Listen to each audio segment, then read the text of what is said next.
Hello everyone, welcome to the When at Work podcast. You're the host, Julian Lee. Today I'm joined by the fantastic Christian Espinosa and Isabelle Fortin. Welcome to the show, guests. Hi. What grade do you give me on the name pronunciations? For me, you did really well. Oh, excellent. Okay. Yeah. 10. A 10 out of 10. Excellent. That's what we go for. All right, the music's on. I'm going to read out the categories. The first category is opera, religion, USA state capitals, the 40s, transportation, and Wild West. Being on the left, Christian, you can kick things off by choosing a category and an amount. USA state capitals for 500. 500. That's bold. The name shows its founder, Roger Williams, believed God led him there. The name of this state capital shows that its founder, Roger Williams, believed God led him there. State capitals. Is there any kind of religious-y sounding state capitals? Connecticut's not a state capital, is it?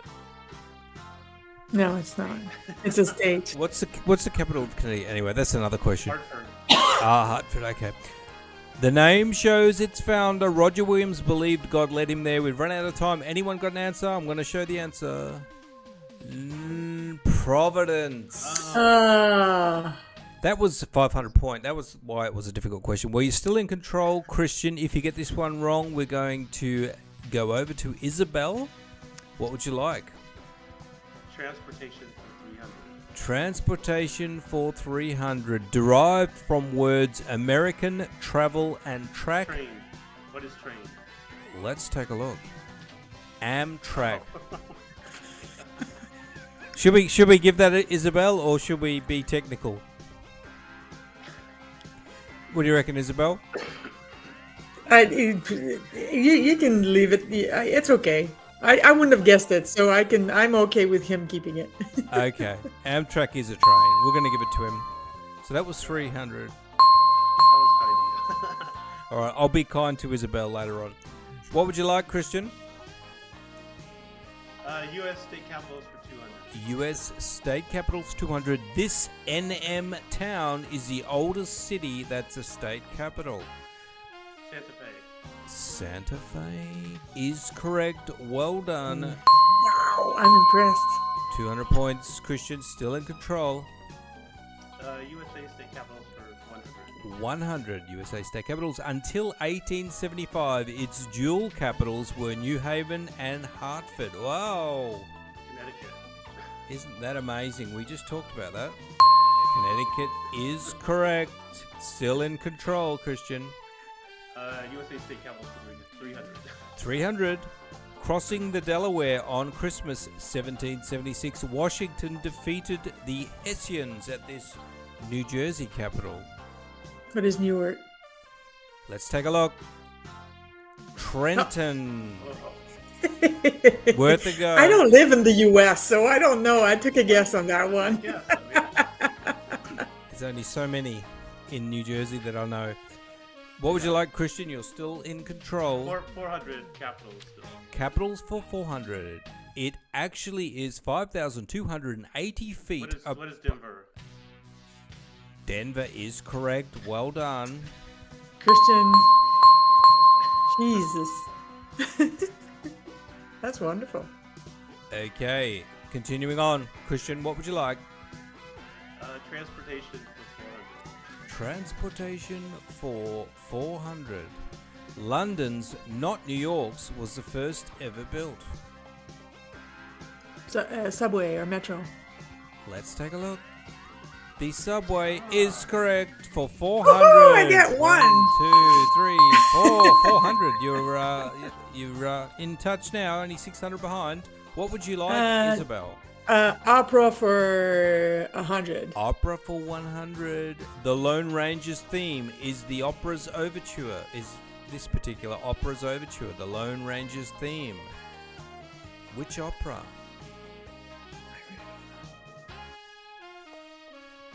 I really don't know. Is it Dan? Has it go? No, that's Bonanza. All right, let's. That's Bonanza. The William Tell Overture. No, I wouldn't have known that. All right, you're still in control, Isabel. Would you like another go on opera? Oh, yeah. 200. Yeah.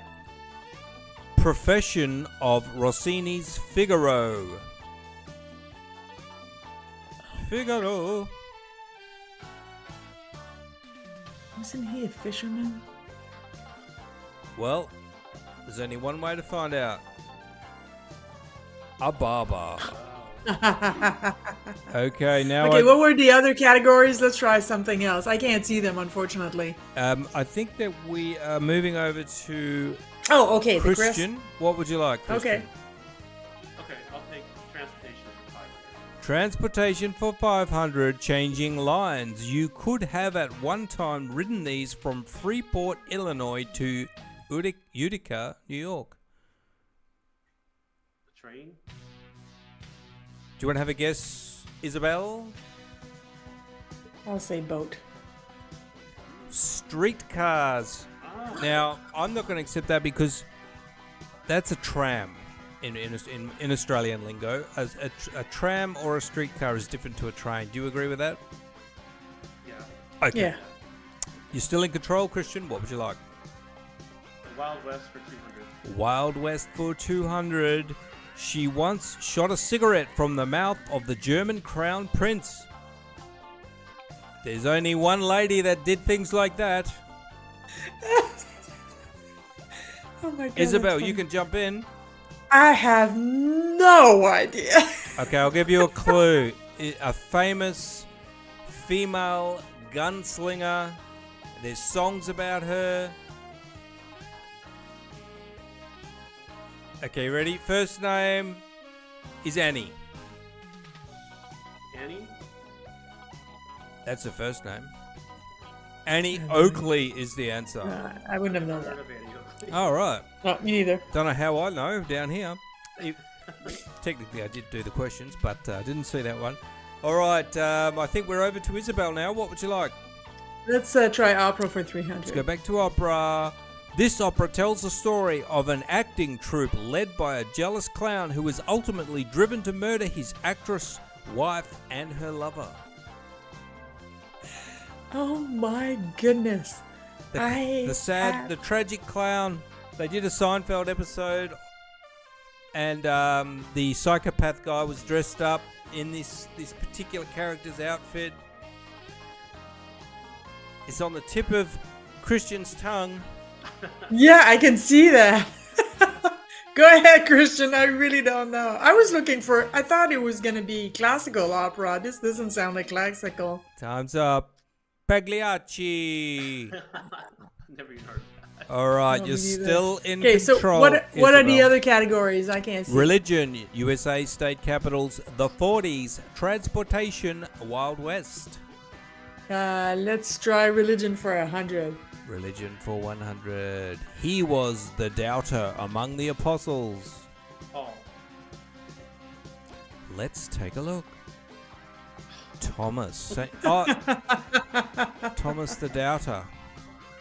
All right, you are still in control, Isabel. Let's take religion for 200. Religion for 200. Continent with the largest Jewish population. Continent. Europe. North America. There was 12 seconds left when you said that, so I technically should give that to you, Christian. Go ahead. 1, 2. Christian, you're in control. What would you like? Transportation for 200. Transportation for 200. Lindbergh was not first to fly the Atlantic, but first to do it this way. Oh, I think I know this one.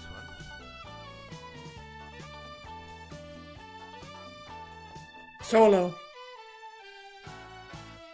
Well, maybe I don't know it. Maybe that's correct. We've got 3 seconds left.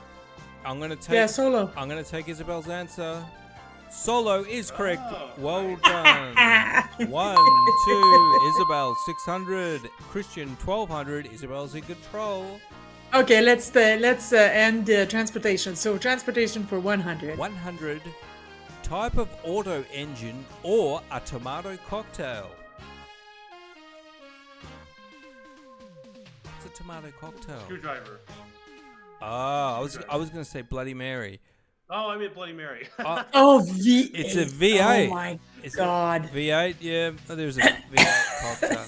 Okay, who's in control? Isabel was in control. Oh, you got solo. You're still in control, Isabel. Religion for 300. Religion for 300. Color of smoke signifying election of new pope. White.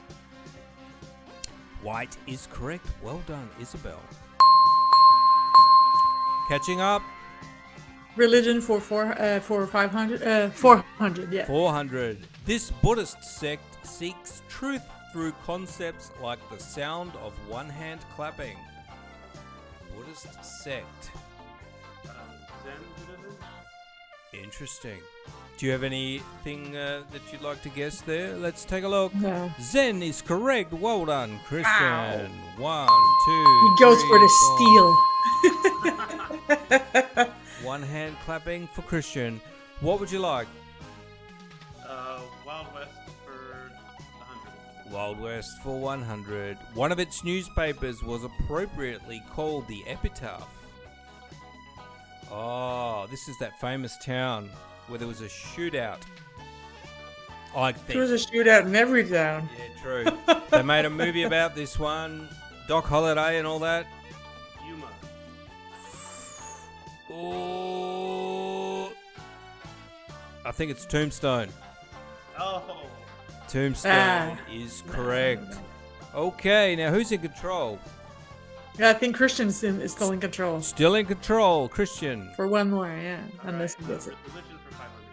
Religion for 500. Religion for 500. This word for the Mohammedan religion means submission to the will of God. So it's some sort of Muslim term, and it means submission to the will of God. Oh, you know what they always say? Like, I hope things improve, and then they say sort of God willing, but in Arabic. Inshallah. That's the one. Let's take a look. Oh, they want the Islam. religion. Yeah. I'm going to give that to you. That question was terrible. 1, 2, 3, 4, 5. All right, so we're on 1400 versus 1600. I'm going to give that one to Isabel. Woohoo! What would you like? You're in control now. Let's go opera for 400. Opera for 400. Might as well. Lieutenant Pinkerton's girlfriend, Chio San. Miss Saigon. Miss Saigon. Oh, Madam Butterfly. Whoops. One. That was a good guess, though. Let's do opera for 500. Opera for 500. Might as well. 1976 was also the bicentennial of this famed Milan Opera House. Where do they see opera in Milan? Oh, not the Louvre. I'm very. I don't know much about Europe. No, the stuff. Louvre is That's a is museum in France. Paris. Yeah, Paris, it's yeah. in Paris. Yeah. All right, we're out of time. I don't know. Teatro alla Scala. I would have never known. No, I didn't know that one. Okay. Your questions are hard, Julian. Do you know what? Yeah. These are actual Jeopardy questions. Jeopardy is quite a it's Wow. a difficult Well, game. they are It's not easy. much smarter than I.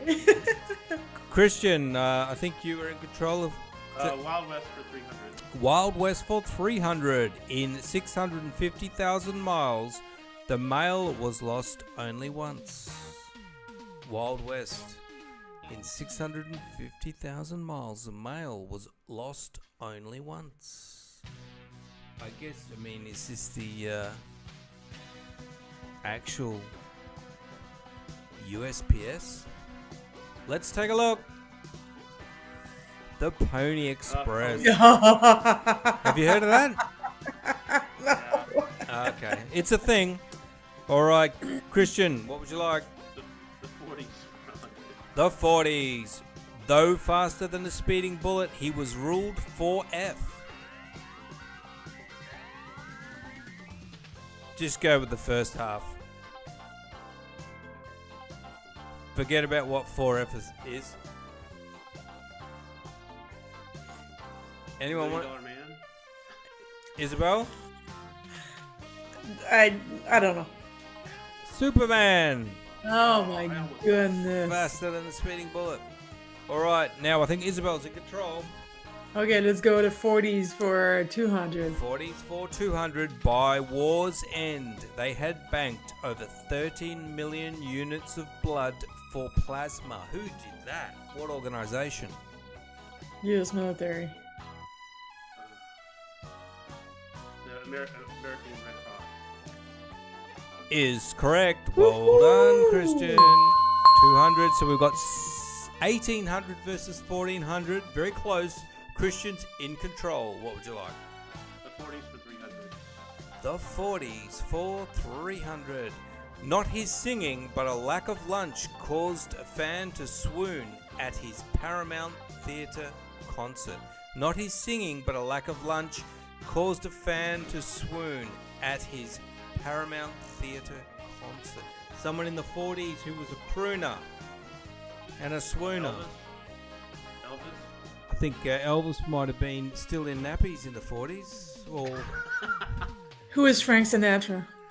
Sinatra is correct. Well done. 1, 2, 3. We've got 1800 versus 1700. Isabel 100 behind, and Isabel's in control. Go ahead for 400. 40s for 400. 40s for 400. Destination of MacArthur's I Shall Return. From where? MacArthur was the general, and it's in the 40s, which is World War II. Yeah, I was going to say from war. So where did he go? So there could only be two places, really. Somewhere in Europe and somewhere in the Pacific. Oh, Pearl Harbor? All right, I'll accept Pearl Harbor or Japan. The Philippines. And see, even you would have been wrong. Yeah, you were close, but not close enough. Still Not in close control. enough. 500. 40s for 500. 40s for 500. Wartime pseudonym of Mrs. I. Toguri Dakino. It sounds like a Filipino name, to be honest. Wartime pseudonym for Mrs. Toguri. So, which women had famous roles in kind of code names? There was a woman that was a spy, but I think she was from India, called Matahari. That's the only one I can think of a woman with a pseudonym. Alright, let's take a look. Tokyo Rose. Oh. I have heard of that. Alright, now I think, Christian, you get to finish off. Wild West for 400. Wild West for 400. Brothers Virgil and Morgan were shot here, but Wyatt Earp emerged unscathed. I've given this answer previously. Tombstone. I believe is correct. Let's take a look. The gun. I'm going to pay that because that's Tombstone. That's the same thing. All right. So you're on 2,200. Isabel's on 1,700. Last question. You could draw even if you get this, Isabel. Fat chance of that happening. It ran 2,000 miles from Independence, Missouri to Oregon City, Oregon. Something in the Wild Wild West. It ran 2,000 miles. When it says it's referring to something. It could be an animal or a vehicle of some sort. 2,000 miles. The train track? It's a certain trail. I can't think of the name of the trail. Oh, yes. There was a video game. You won't know this one, but Just go with what's on the screen and what else you said it was. The Oregon Trail. The Oregon Trail is correct. Woohoo! Well done. One, two, Well three, done, four, five. Christian. Our winner is Christian Wow. Espinosa with 2,700 and a great game played by Isabelle Fortin. Well done, everybody. Thank you. Fantastic. All right, let's turn the music off. And we're going to talk to Christian and find out all of the great things that he's been doing. Your passion is entrepreneurship and leadership, and more on the technical side. Do you want to tell us a little bit about that and also the book that you have written? I started a cybersecurity company in 2014 and then sold it in 2020 to a publicly traded company. I've got a new cybersecurity company now called Blue Goat Cyber. So my entrepreneur journey's been in cybersecurity, and the book I wrote is called The Smartest Person in the Room. And it's really about infusing some emotional intelligence or people skills into a industry that has highly rationally intelligent people or high IQ people, but they're often lacking in people skills. And when I had my first company, like 99% of my problems I had in the company were not because my staff lacked technical skills. It was because my staff lacked the people skills, and they made a client feel unappreciated or didn't collaborate well. So I worked to fix that in my company, and that's what worked, is what I wrote about in the book. Because I feel like it's the elephant in the room in my industry and in other high-tech industries. We tolerate super high IQ people that talk down to other people for some reason. Yes, it's funny, isn't it? Because I've had this conversation with people about like building user interfaces, and the technical guys sometimes don't really visualize the user experience or what it's a little bit. There's a little bit of a gap there, and also technical founders working on the sales side of things. Like there's kind of like left and right sides of the brains, and I guess what you're saying is helping those guys interface with the customers in a different way. What are some of the challenges that you found? Maybe the problems that you witnessed? Communication is a big one. In my book, I have a 7-step methodology, and communication is step 4. And I'm a big proponent that the meaning of communication is the response you get. So if you're not getting the appropriate response, if you're trying to explain something technical, as example, and the person you're communicating with does not understand it, the ownership is on you to alter how you communicate. But what typically happens is most people will blame the other person for being stupid or just not getting it, or they get frustrated instead of actually trying to explain it in a way that it lands or resonates with the person they're communicating with. Awesome. And tell us about the 7-step secure methodology. Yeah, so the 7 steps are what ended up working in my company. The step 1 is awareness. I think everything starts with awareness. And one of the things I talk about in the book is neurolinguistic programming and the neuroplasticity of our brain. A lot of people think our brains are hardwired, and we're just the way we are, but they're not hardwired. And from an awareness perspective, we have to realize that we're actually very programmatic. Like if we have a trigger, we automatically run this program that creates a behavior in us. And I talk about having the awareness so you can stop that program from running and then run a new program, because that program that runs automatically may not be serving you. It may cause you to get frustrated or something. And it's important to have that awareness. And then step 2 is mindset. There's 2 types of mindset. Some of you may have read Carol Dweck's book. There's a growth mindset and a fixed mindset. A fixed mindset means you think you're just the way you are and you can't change. A growth mindset means that you can change. It may take some effort though. And in my industry, a lot of people will say, I'm just not good with people. So that's an example of a fixed mindset. And I always ask, well, what would happen if you got better with people? And that would be, if they try to get better with people, that would be a growth mindset. Because everybody I know has, parents, for instance, and if they can improve the relationship with their parents or their children or their spouse, that would help. And then step 3 is acknowledgement. One of the things I realized as a leader is I didn't acknowledge myself. I remember in 2005, I went to the Ironman World Championship. I wasn't racing. I just went there for the first time. And I stood on the finish line and told myself I would do it 10 years, I would do it someday. And 10 years later, I actually did it. And I remember crossing the finish line and not even like thinking about how cool of a journey it was, and not even taking a second to appreciate myself. I was automatically thinking about the next thing. And I realized that if I can't appreciate things I do, I'm going to have a difficulty appreciating my staff. So that was step 3. And then step 4 is the communication we talked about. Step 5 is monotasking. Monotasking is the antithesis of multitasking. We've been brainwashed to multitask. And from my experience, the people that multitask are very busy, but not very productive, and very stressed out because they're always responding to somebody else's demands. So when you monotask, it makes you more productive because you can schedule a day in blocks of time where you only work on one thing. And it also helps you with communication because it makes you present. If you're present with someone, you're not thinking about something else, you're not checking your phone, you're a better communicator, and ultimately your relationships will improve.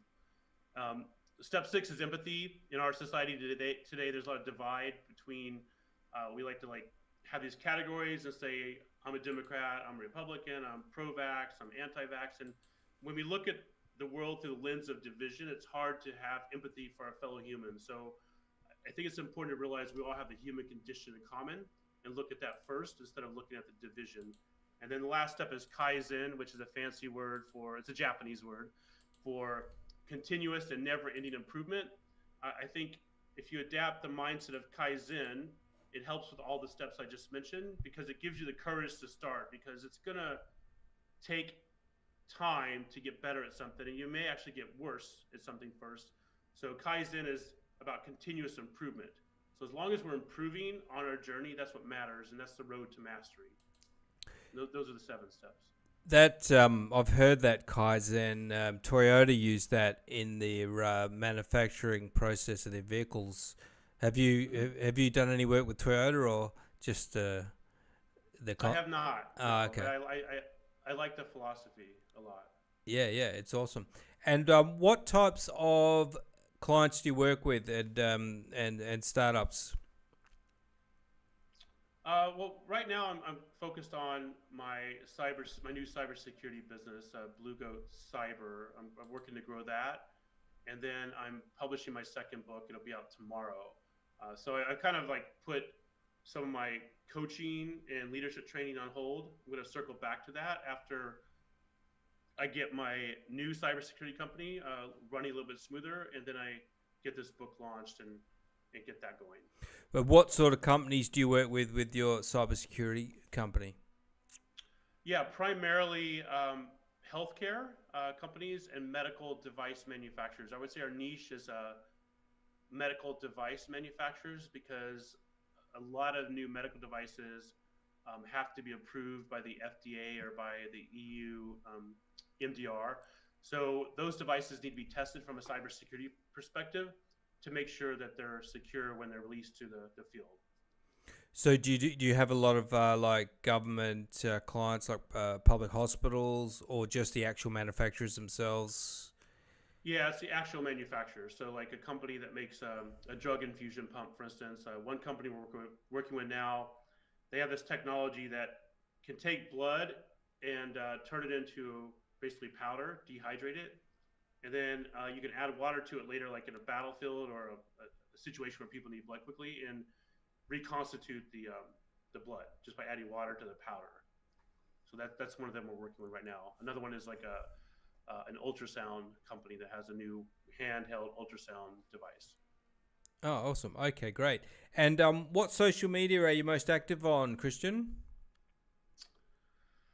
I'm probably most active on LinkedIn. I'm also on Twitter. I'm on pretty much all of them, but I would say LinkedIn is the primary one. Awesome. All right. So if you want to follow up with Christian, and on his website, you can check out his book as well. But thank you, Christian Espinosa, for coming on and sharing all of that. Yeah, thank you, Julian. Wonderful. All right, we're going to have a chat to Isabelle Fortin. You still there, Isabel? Of course I am. I was paying attention to everything Christian was saying. It's very interesting work. And you're the person behind Izzy Fortin Coaching. Tell us about that, and how did you get to the point where you thought, I was, going to be able to create a coaching business? Well, I take care of all the soft skills. That's my forte. So it's funny because I am a neuro linguistics programming specialist, or I studied. That's one of the techniques that I use to help people. So I became a mindset coach in 2009, and previous to that, and still to this day, I'm also a massage therapist.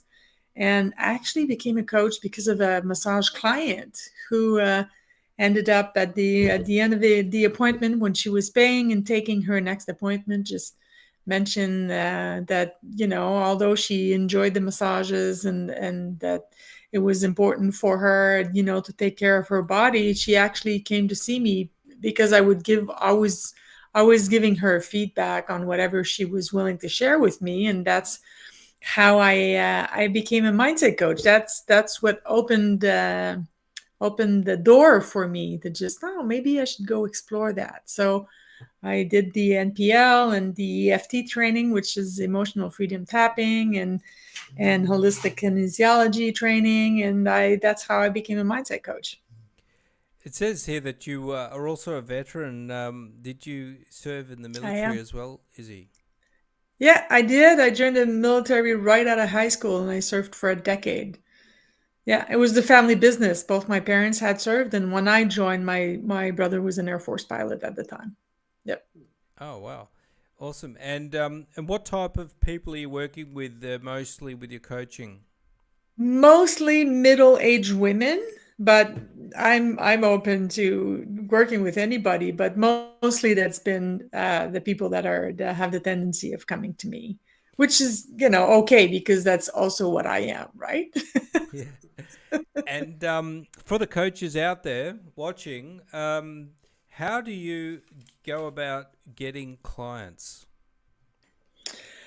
Well, I'm mainly on LinkedIn as well. That's pretty much where I get all my clients from. I really don't, on a personal level, really don't resonate with Facebook and